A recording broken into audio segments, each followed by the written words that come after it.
The whistle blows.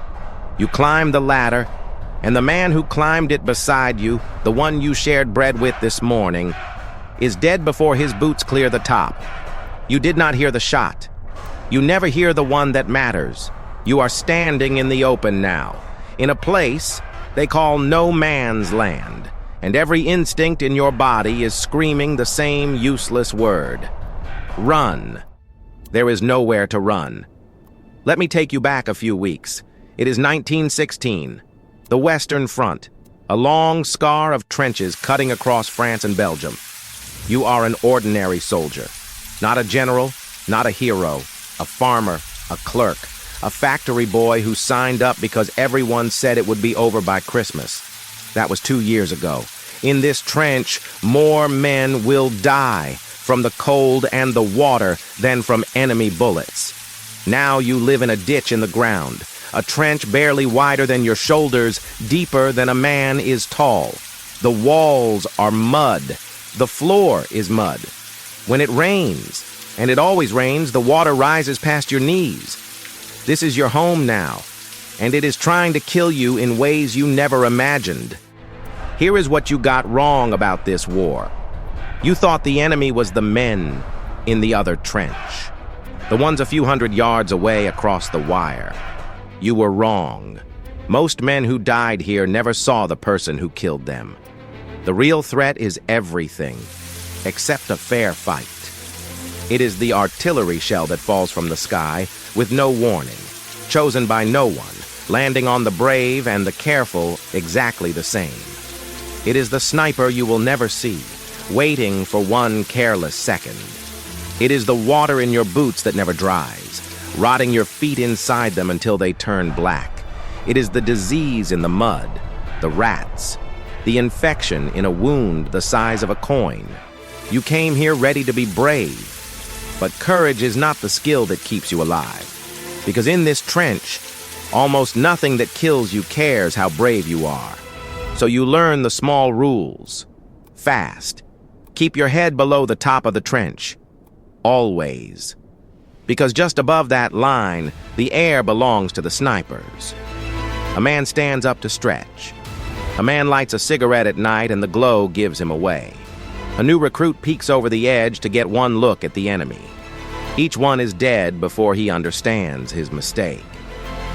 So here's your first decision, and you make it 100 times a day. Do you stay low, hidden, hunched in the filth like a frightened animal? Or do you stand tall, like the soldier you imagined you would be? The brave ones, the ones who stood, are already gone. The ones still breathing learn to live bent over. In this war, dignity gets you killed. And the longer you survive, the more you start to feel like you are already buried. Then comes the morning everything changes. The order moves down the line, man to man. At dawn, you go over the top. You will climb out of the trench, walk into the open, and cross no man's land toward the enemy guns. You have been told the artillery destroyed their defenses. You have been told the wire is cut. You have been told it will be easy. None of it is true. This is the biggest mistake of the entire war, and you are about to be part of it. On one single morning, in the Battle of the Somme, nearly 20,000 men were killed.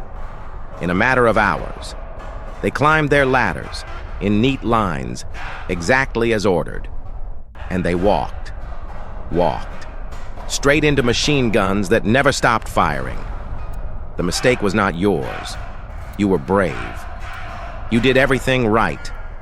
The mistake was believing that doing everything right would be enough. The whistle is in the officer's mouth now, and you are staring at a wooden ladder that leads straight up into open sky. The whistle blows, and now you have seconds to understand a truth no one ever told you. Speed will not save you. The fast die in the first 10 yards. Slowness will not save you. The men who freeze on the ladder are punished by their own side. Courage will not save you. Fear will not save you. What saves you, if anything saves you at all, is luck. The shell that lands 3 feet to your left instead of on top of you. The bullet that finds the man ahead of you instead of you. The crater you fall into at the exact second the machine gun sweeps your line. This is your last chance. And here is the cruelest part. It was never really yours to take. The noise is beyond anything you imagined. The air itself seems to tear apart. The ground jumps under your feet with every shell. Men are screaming names, yours, their mothers, God's, and the machine guns answer all of them the same way. You cannot think. You can only move. So you do the one thing that is not brave and not cowardly, but simply human. You drop into a shell hole. You press your face into the mud. You make yourself small. You wait.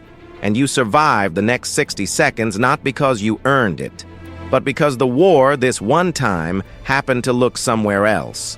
So, would you survive the trenches of World War I? The honest answer is the hardest one to hear. Mostly it was not up to you, but the men who lasted longest did share a few things. They kept their heads down when pride told them to stand. They kept their feet dry when they were too exhausted to care, because rot took as many men as bullets. They never trusted a quiet day. They never believed the charge would be easy. And above all, they made peace with a terrifying idea. That their lives were no longer in their own hands. The men who broke were often the ones who could not accept that. The ones who kept hunting for a way to control the uncontrollable until it shattered their minds. Survival here was endurance, small habits, and luck you could never see coming. Here is what the trenches teach us. We believe deep down that if we are careful enough, smart enough, brave enough, we control what happens to us. The trenches proved that this belief is a comfort, not a fact. An entire generation of young men learned that the bravest and the most careful died side by side with the foolish, for reasons none of them ever chose. Roughly 9 million soldiers died in this war. Most of them ordinary. Most of them certain at the start that it would be quick and clean and glorious. It was none of those things, and the ones who came home were never the same. Because they had seen the thing we spend our whole lives trying not to see. That so much of survival is simply luck, and luck owes you nothing. But there is one last thing.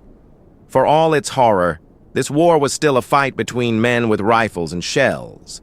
Men who, in some terrible way, fought on the same kind of ground. Go back far enough, and war was something else entirely. Imagine a city, walls 50 feet high, hundreds of thousands of people inside, certain they are safe. And on the horizon, an army that has never lost. That takes no prisoners, and that has already decided everyone behind those walls will die. Could you survive that? Subscribe to Time Sketch. EP 10 drops next week, and that army is coming whether you're ready or not.